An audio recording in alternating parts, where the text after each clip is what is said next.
Am I the butthole for telling my husband that I see him as a liability and not a partner? Sorry for the long post, it's 2 a.m. and I'm crying and tired and worn out. If I'm rambling, it's because I've held this in for so long, not wanting to burden friends or family with my marital troubles. I 34F have been with my husband 37M, we'll call him Nathan, for 8 years. Ever since our daughter 3F was born, I have been unable to trust Nathan with anything, no matter how small. Background context: when I was 19, after a semi-truck driver fell asleep at the wheel and turned my car into scrap metal with me inside it.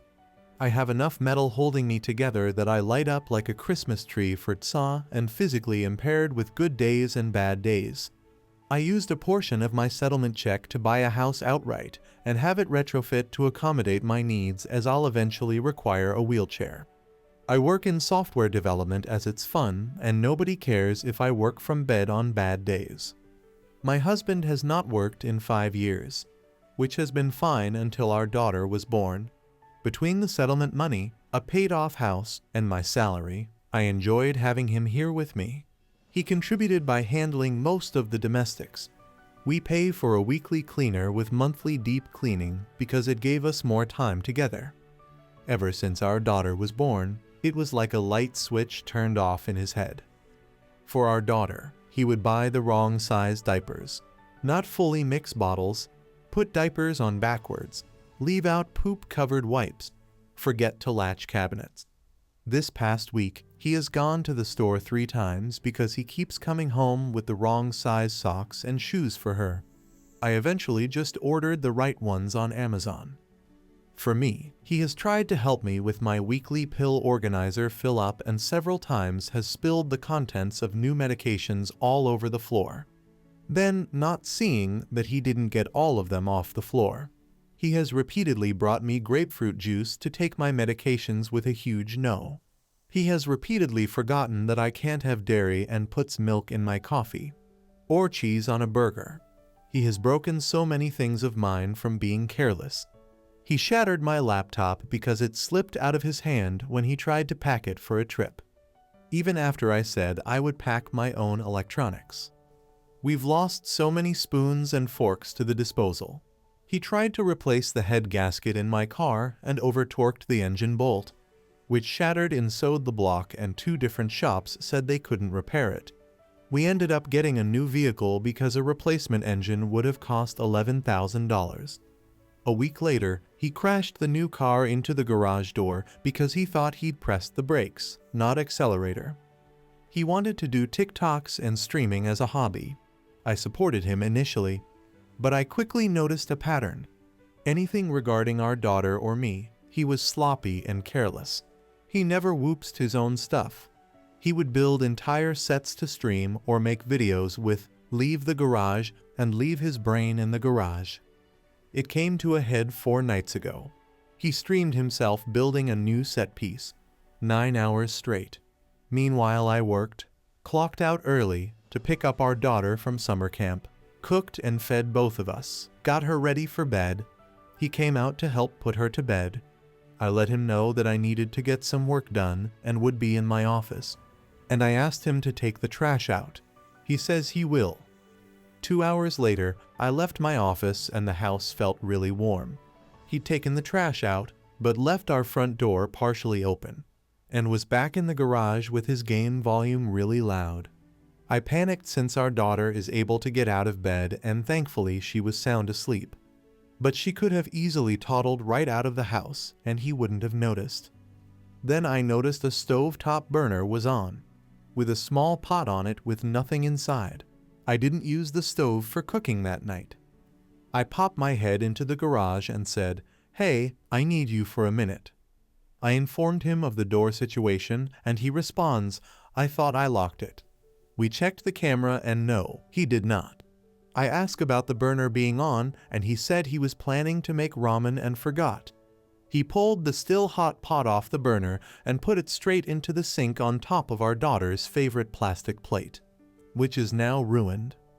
I'll admit I overreacted and screamed, "What are you doing?" He realized what he'd done and pulls the pot off our daughter's plate and straight onto the countertop. I grab it quickly and run it underwater to cool it down. I tell him I can't tonight. I can't deal with him. I'm taking my meds and going to sleep. He gets a cup from the cupboard and sets it straight onto the burner that had been on. I hit my limit. I started crying. He kept saying that it was fine, things happen. It's just an accident. He's had a rough day from streaming. He's just tired. Why am I crying? It's just a cup. We can replace it. The anger hit and I said, it's because I have a liability and not a partner. He said, what the F does that mean? I screamed that it's because I can't trust him to do anything. That I'm always having to watch him like a child. Always having to bear the costs of his mistakes. That every time I get careless and think I can trust him to be an adult, I'm always the one getting effed over.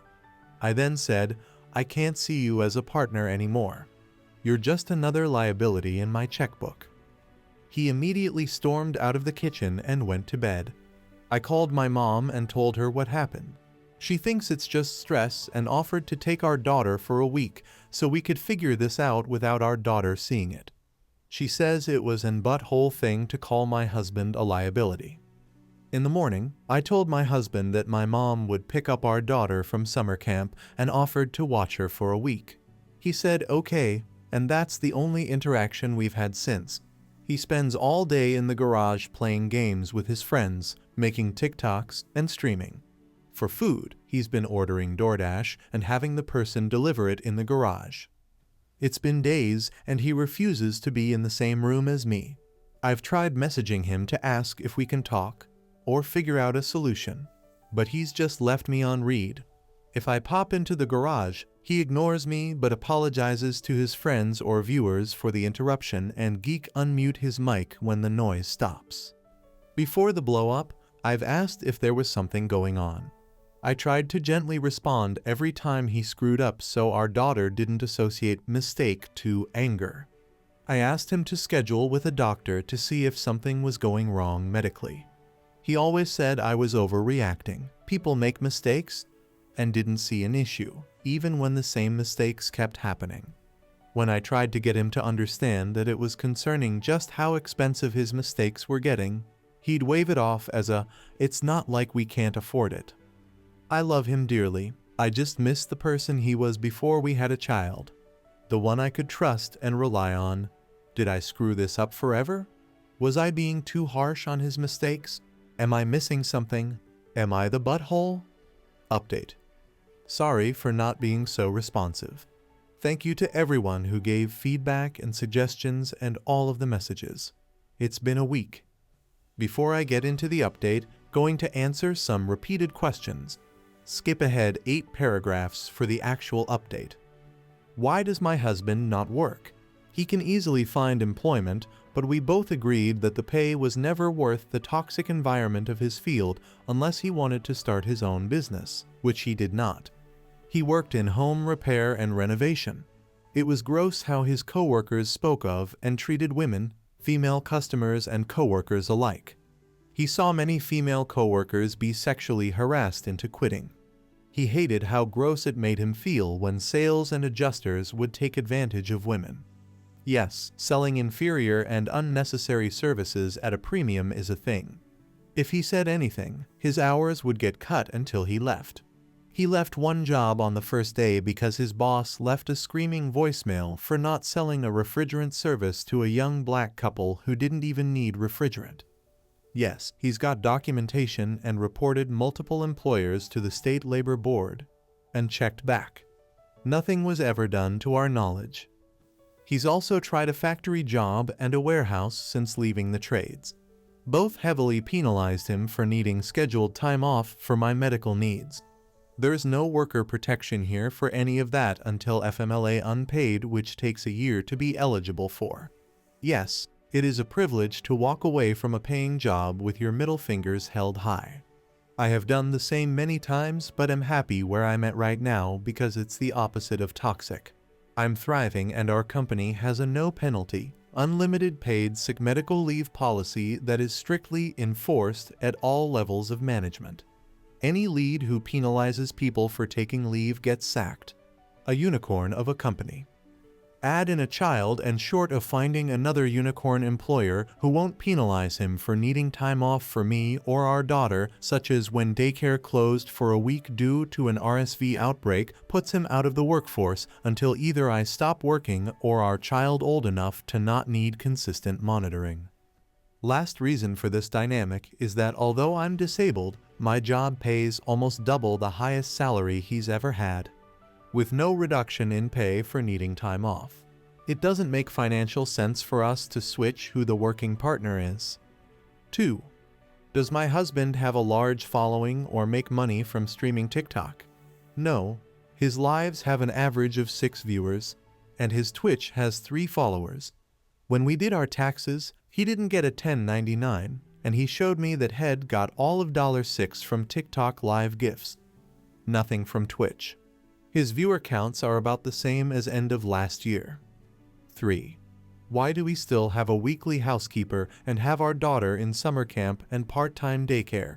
I hate the dynamic of one spouse working a single job for 40 hours a week while the other juggles simultaneous domestic duties, child-rearing care, enrichment, socialization, and essentially being on call 24/7.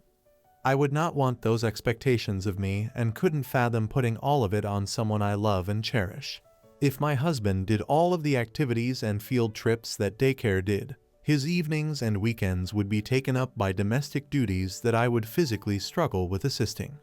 The weekly housekeeper helps prevent deferred cleaning paralysis, where small missed things pile up into unwieldy monster tasks and struggling with where to start.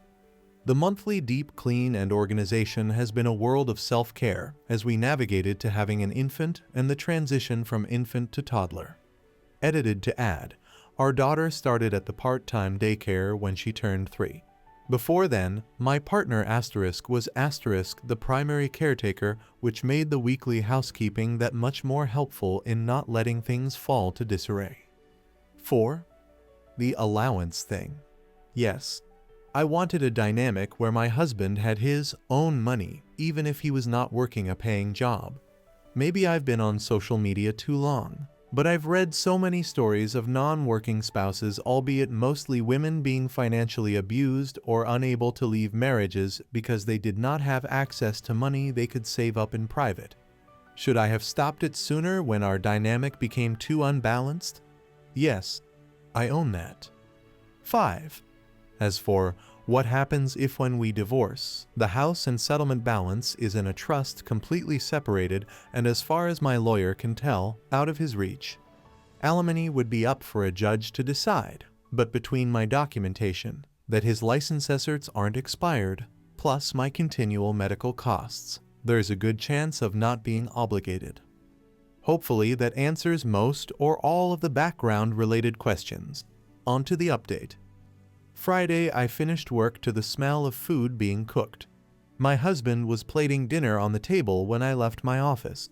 He said he wanted to talk over dinner. Some people had given me a heads up that my story was on multiple TikToks, and I'm grateful because it meant being prepared for the possibility he would see it. Which, I have feelings about my post being used for content on the very platform my child and I have been neglected for. Not good ones. He did see one. He asked if it was me, and I told him the truth. Yes, I wrote it. Yes, that's how I feel. And yes, I read the comments on Reddit. And no, I won't delete or change how I write about him just because I know he can see it. I don't know how to describe his reaction, but he said he'd spent the last day reflecting on just how bad could it be for so many medical diagnosis suggestions be given as reason and justification. He did say that he's not ADHD. His mom was addicted to opioids and Ritalin when he was a kid, and she tried to get numerous doctors to have him diagnosed ADHD. She had him believing he was, so he also sought out 2 opinions once he was an adult.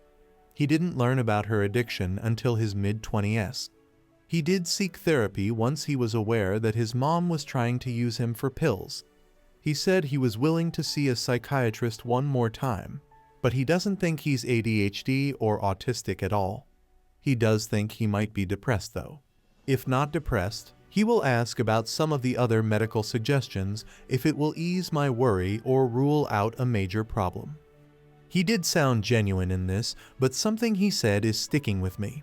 He said it jokingly and apologized as soon as he saw the hurt in my eyes. That everyone saying there's something wrong in his brain must be onto something since he chose to love and marry someone medically fragile, knowing our life together would be anything but normal. He did also admit that the night he'd left the door open, the pot on, ruined our child's favorite dish, and a cup he drank a little too much on his stream, and would monitor that more closely.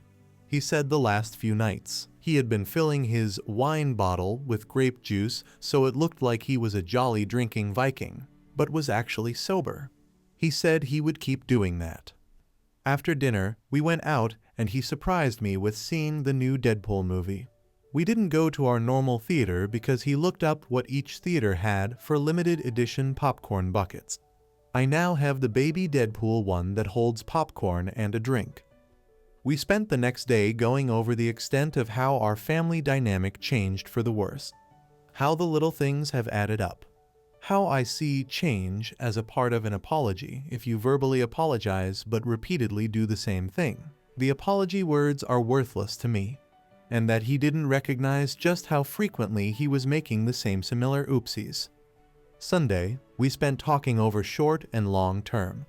What needs to change immediately, him scheduling his own doctor appointments. Timelines for expectations. He agreed that replacing or fixing things he caused will no longer come out of our expense account. He will pay it from his allowance account, which we talked about. I did turn deposits back on, but only for $1.50 per paycheck. He suggested we keep it that way until he's paid back the cost of repairing the garage and car from earlier this year.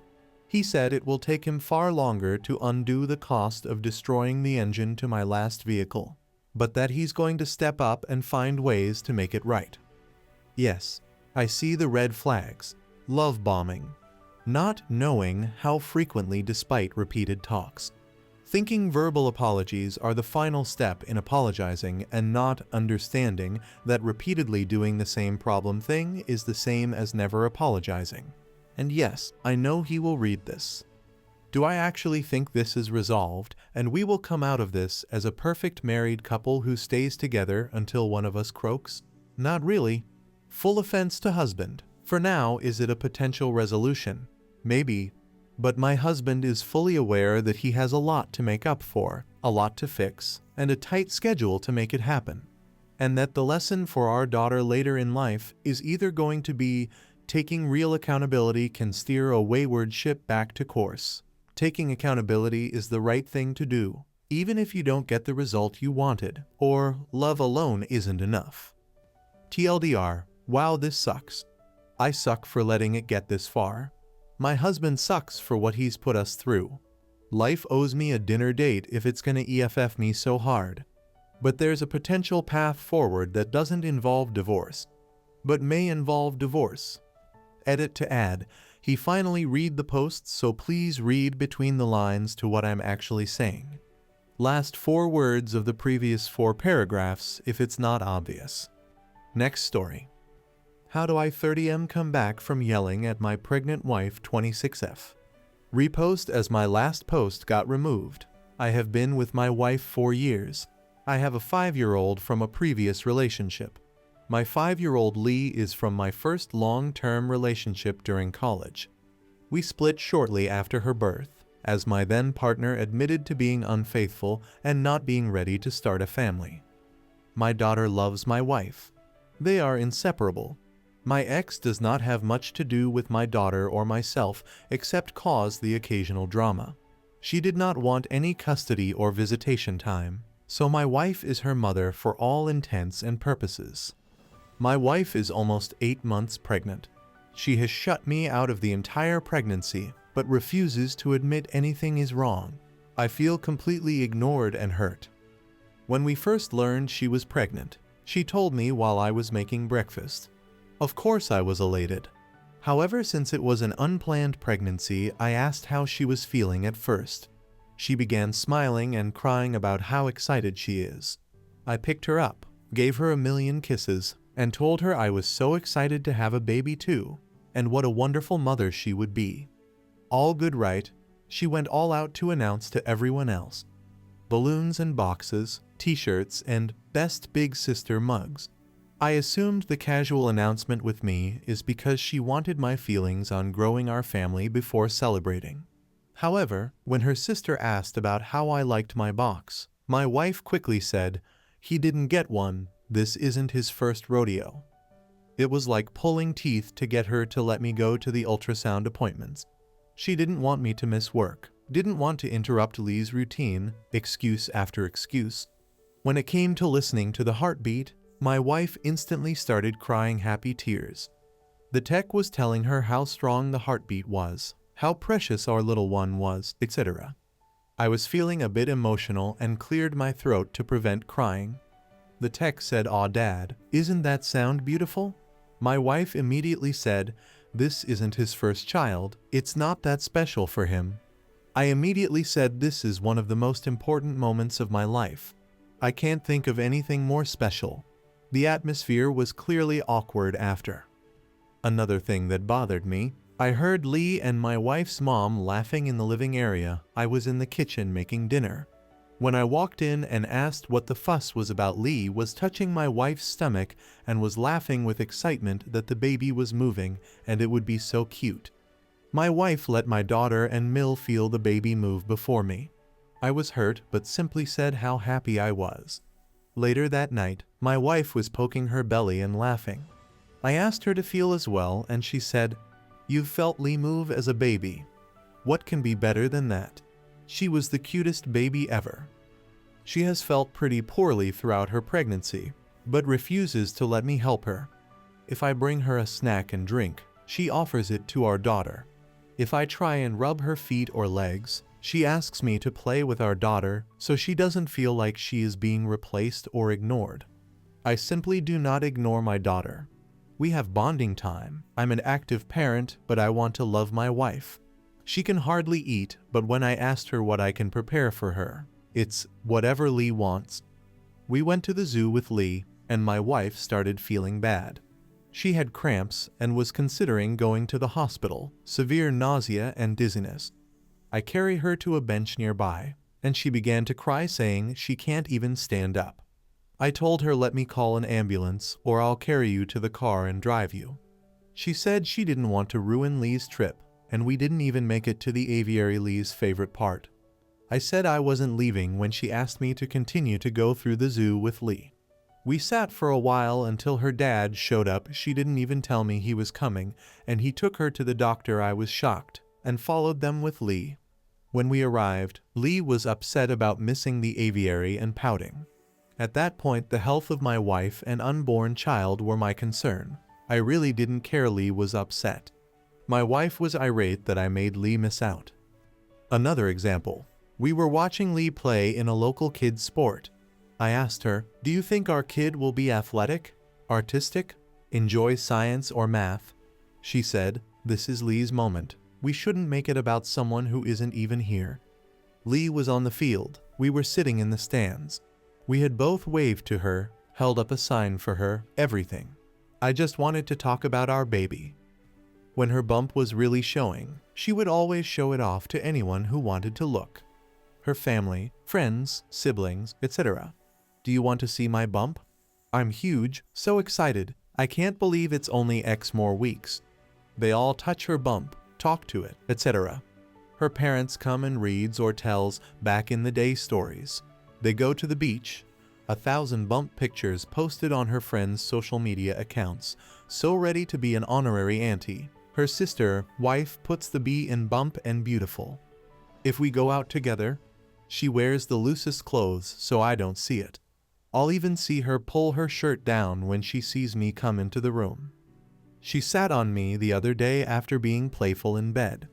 Her bump was right in my face. I ran my hands up it and said, "You are the most beautiful woman I've ever seen. You already are a great mom to Lee. I can't wait to see you as our family grows."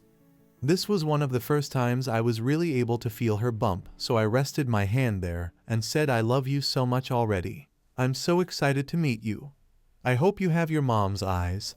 She moved off of me and said, I know ex-partner had a bigger bump than me. I bet it was fun seeing Lee move all the time. You don't have to act like you care. I know you've done this before. I said I don't think about it that way.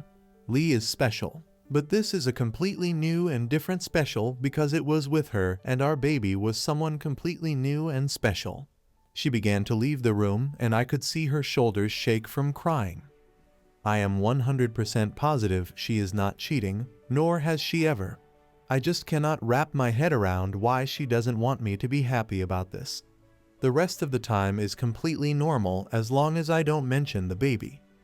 She is affectionate, inidities intimacy, brags about what a good husband I am and how great I've made this pregnancy. We plan for our future, have date nights, everything else. Unfortunately, we had a fight where I snapped. I had a break between clients at work, so I went to a local baby store and got a lot of things she had planned for the baby and nursery on her Pinterest board. I came home and surprised her with flowers, a prenatal massage certificate, and her favorite food, as well as the baby items. She seemed very grateful, but when I came home editor's note oop meant when he got home after going back to work again, the items were no longer there. She said she returned it to buy Lee stuff, as she was going to feel left out. I lost it. I cried for the first time in our marriage and yelled that having a child with her was the worst mistake I've ever made. That at least my deadbeat ex at least gave me the chance to know my unborn child. That I didn't care about the baby because she wouldn't even let me bond with it. I do care, have since she told me. That I hoped she was as miserable as she made me, and that she better be prepared for a custody dispute. She is a stay-at-home mom for Lee.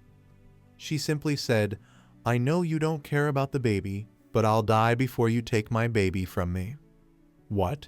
I have begged her to let me interact with Hero or Baby. I asked her if her therapist had any insight on to why she was being like this. She said no, that she isn't doing anything. I told her what I said above, and she said I had those experiences already so it shouldn't matter. I asked her if the baby was mine. I know it is. I was just being mean. She threw her phone at me and said yes, go through it. I'll do a paternity test, whatever you need. I just called her parents and asked them to go to our house as we were having a disagreement and went to a hotel. I do not want to stress her or our unborn child, and I really want to repair this, but I truly don't know how. I'm staying at an Airbnb for now until we can figure this out, but I truly don't know what to do. I miss her like crazy, and I can't even begin to understand why she wants to behave this way.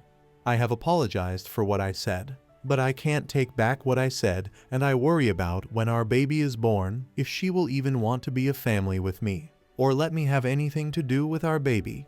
I spoke with a mutual friend who says she is very distraught and says she can't be a single mom, loves me, but her actions prove the opposite time and time again, even when I beg for change.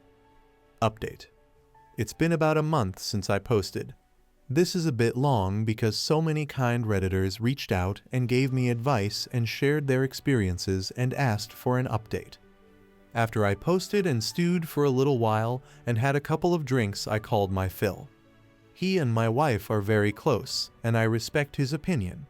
He has been married for a very long time and seems to have a happy marriage and has good relationships all around with his family.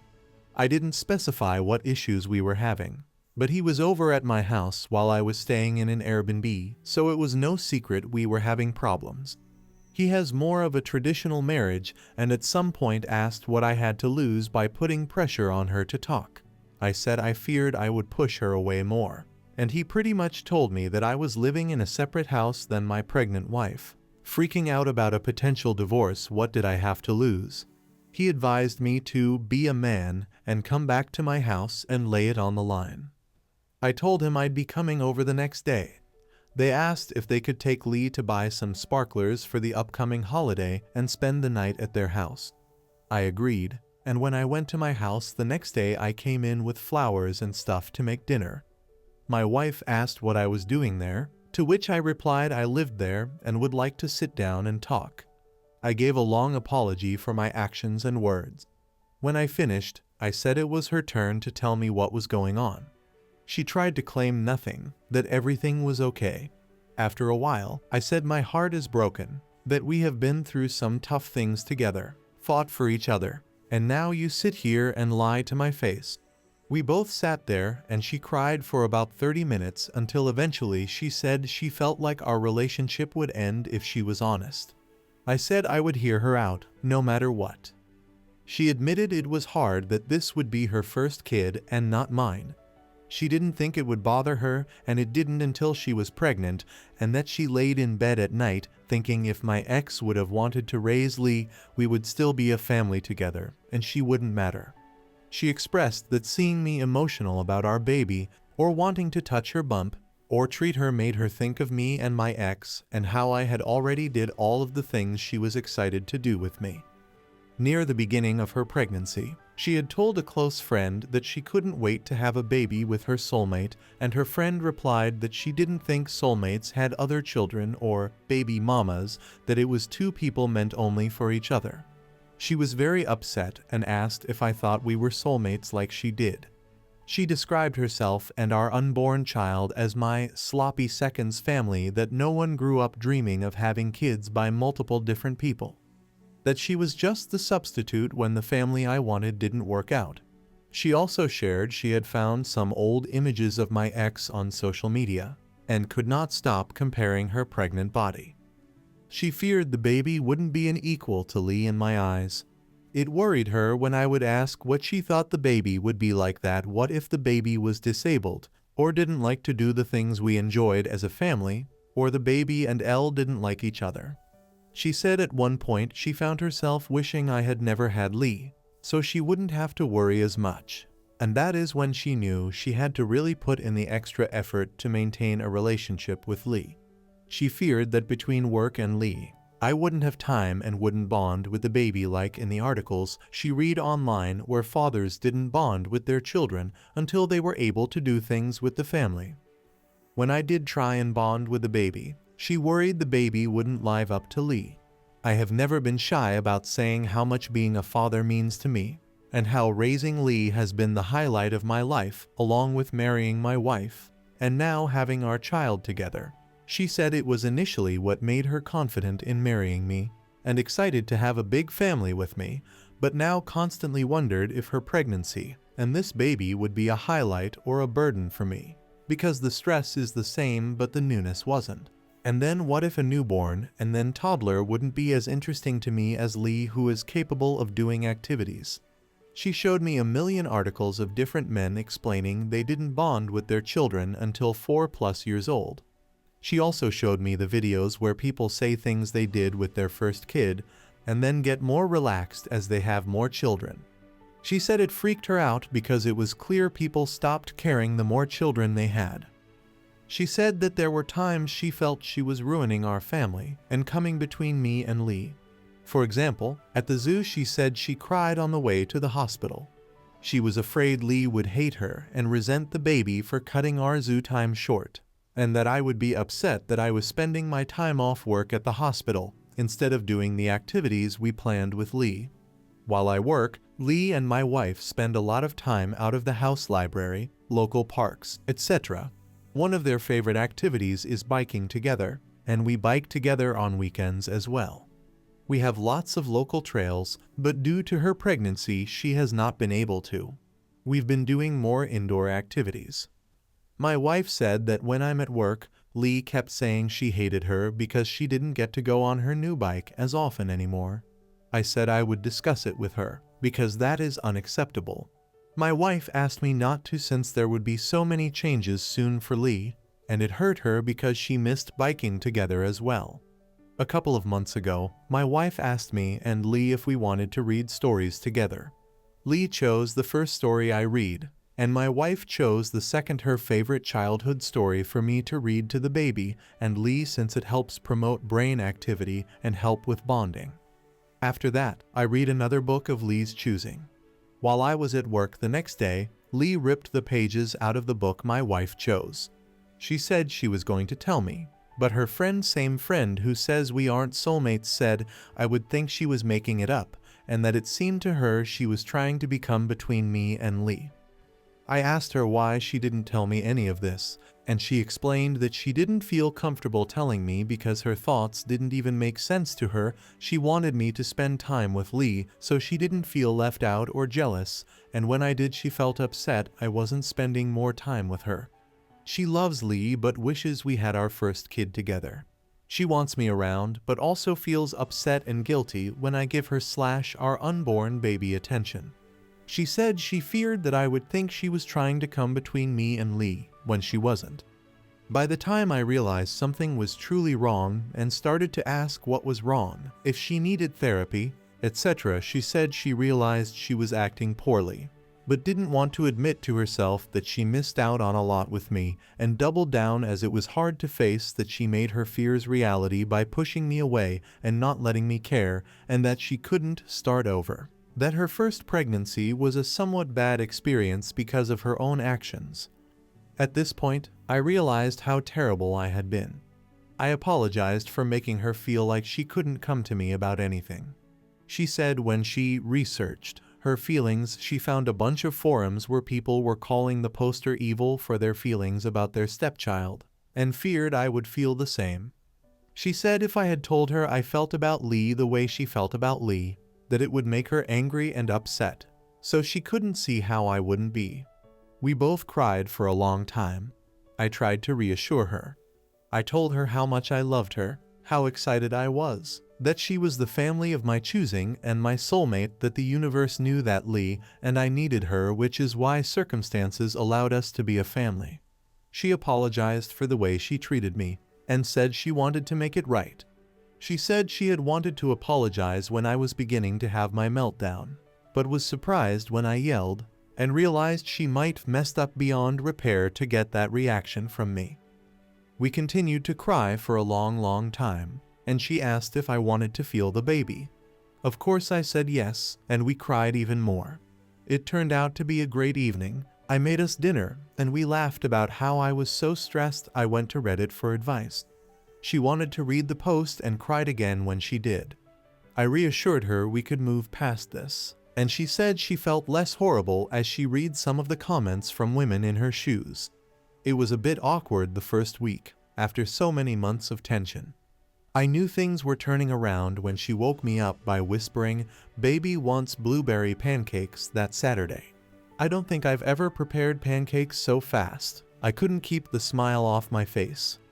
We ended up going to a pool party a few days later, and she let me choose her swimsuit, a big deal for someone who only wore baggy clothes around me. We took family pictures, and the universe is clearly on my side because on the way home she asked me to feel her belly, and our baby was hiccuping something I had never felt before, and it was a first we could share together. She has even let me help her when she is sick without making an excuse about Lee. I've learned that when she comes and puts her back to me and lifts her arm, that is my cue to lift her belly up. I now spend a lot of time rubbing and talking to her belly, and rubbing her feet, legs, back, shoulders, hips. Haha, she is sore everywhere at this point. The first 500 times it made me cry. It has been such a relief to be involved. I never thought being tasked with acquiring the most random food items at 2 a.m. would be a great time for me, but it is. It still sucks that I missed out on a lot. I think it sucks for her too. She gets emotional and says a weight has been lifted off of her and things are so much easier, and she is upset that she didn't talk to me sooner. I have been working to fix some of my wife's guilt. I realized there was a lot of simple fixes. For example, I was able to go to my local bike shop and get a pull-behind trailer. Now, I pull her in that, and she can use a small fan and ice packs, and Lee can ride her bike. I have taken off work so I can spend more time with them both. We are all in therapy, and thankfully Lee's therapist is continuing to say she is securely attached to both of us, enjoys the time we spend together, is coping very well. Some of her behavior was due to another situation, which we have resolved, and she is excited to be a big sister. My wife was terrified that maybe she could sense her attitude shift, but her therapist says that she only has one complaint about my wife, that she forgot her candy one time, and then it took 32 whole minutes for the store to deliver it. My wife is in therapy working to overcome the negative feelings she has. That is pretty much where we are now. We are getting very close to baby time and working hard to finish preparing. My wife still needs reassurance. There are a lot of times she brings up my ex, and I've found bringing up our firsts helps. For example, she will ask about certain things and how it was for me. I'll say I don't want to talk about that, and steer the conversation to us. Do you remember our first house? First vacation? First kiss? Date? Remember that time blah blah? It made me fall more in love with you. Do you remember when you and Lee made me blah? That is still one of my prized possessions. It upsets me that my wife suffered for so long. I believe saying it out loud took a lot of power away from her feelings. I think most people know how badly it feels when you have thoughts that don't feel like your own when you're going through a mentally taxing time. I really should have stood up for our relationship and her mental health way sooner. I accepted her brushing me off for far too long when I should have realized she needed help. I appreciate everyone who reached out or offered advice. I posted this in detail with my wife's permission. She hopes that it helps someone out there struggling with the same feelings she felt. TLDR, my wife was facing insecurity and some mental health issues and did not feel she could reach out to me as they involved my bio daughter. Thankfully, Elle received great advice from my Phil and you all, and we spoke about it and worked it out. After some awkward times, things are somewhat back to normal and I am able to be involved in my wife's pregnancy. Everyone, including Lee, is doing well and excited for the baby to arrive. I hope you guys like this video. If you did, make sure like, comment, share, and subscribe the channel James Stories.